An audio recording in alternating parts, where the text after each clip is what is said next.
Hey, what's up, everybody? This is Charles the Bandsman, and welcome you guys to another episode of the DREAMERSPRO show.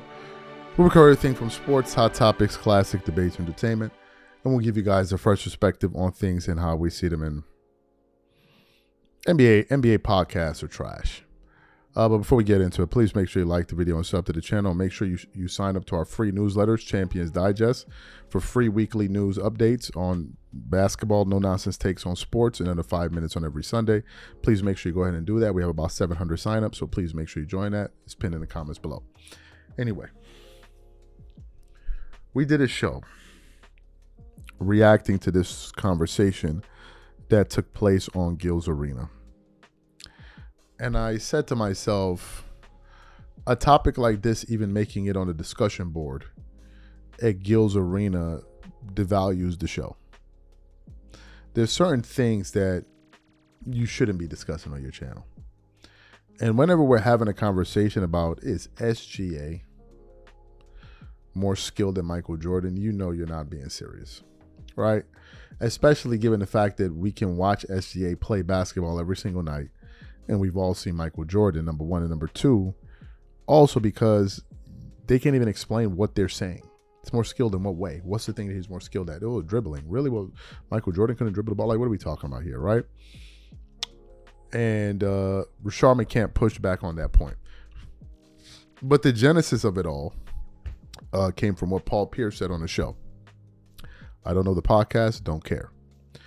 Anyway, he went on there and started talking about SGA is more skilled than Michael Jordan. And many of us are like, this is what NBA media has come to. The most greatest player in the sport is now like, oh, he was just some dude. Oh, he's just some guy.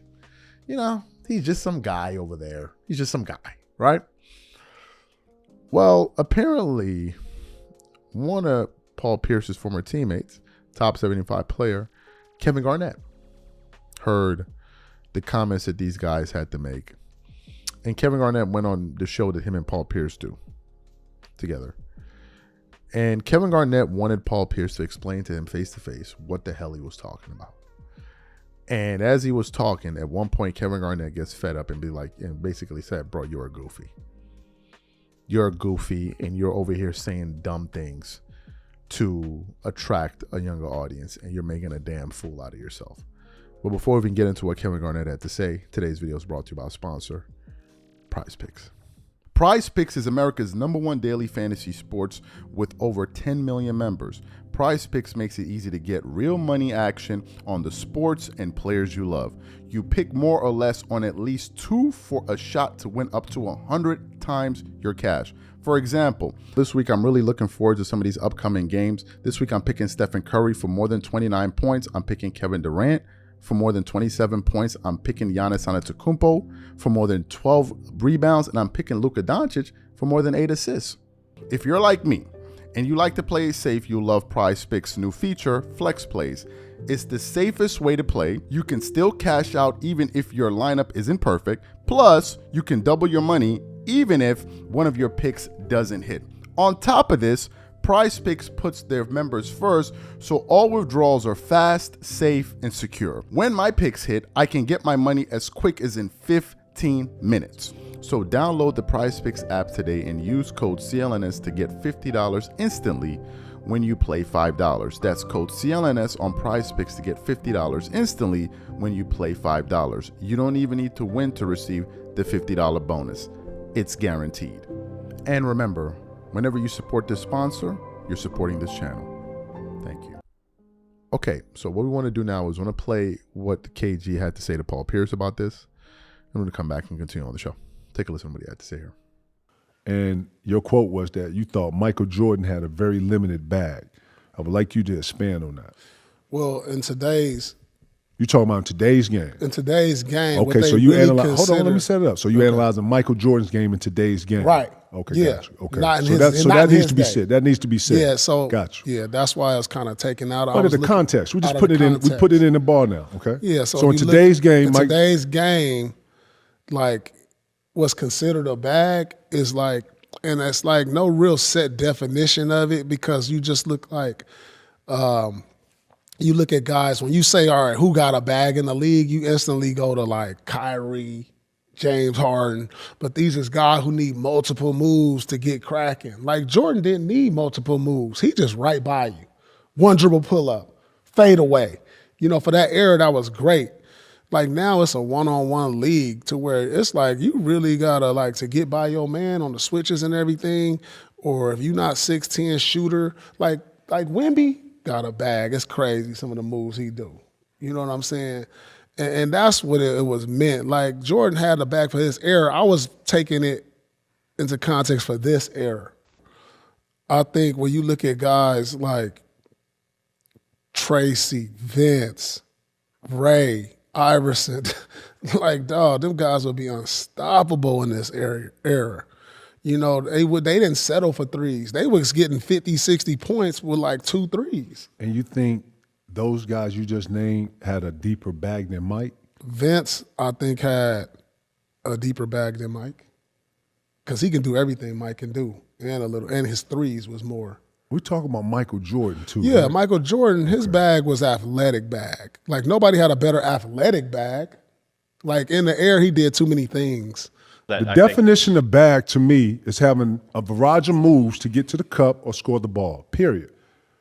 To say Michael Jordan has a limited bag, but he was arguably the best scorer in our history is what the definition of a bag then?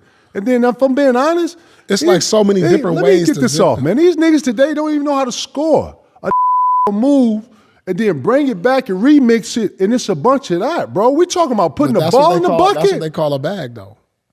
Bro, I'm talking about the essence of scoring the ball. Yeah. MJ, his bag was 1, 2, 3 pull up, 1 dribble pull up, getting by you dunking the ball, 3 ball, whatever the spin, post, however you want it, Lord. Like, man, y'all sound crazy on here, man. I think a bag is based around your handles. Man, what are you talking about? That's what the internet feels like it is, and that's why I wanted you to set the criteria. Listen, man, I think a bag, they say, is all based these around gotta beat them and then remix it, bring it back. To me, that's incompetence. Now you playing.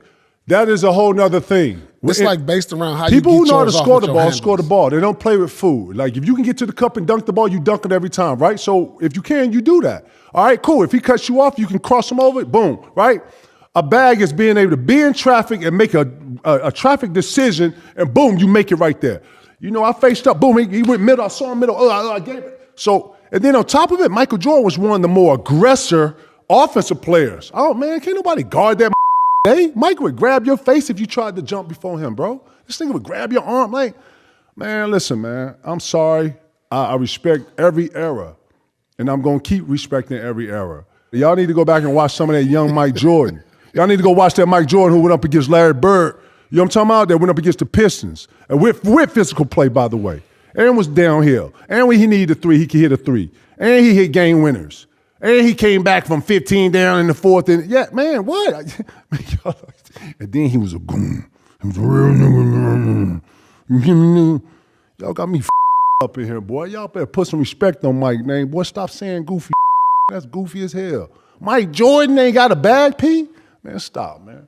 No, nobody said he didn't have no bag. Y'all said he had a limited bag.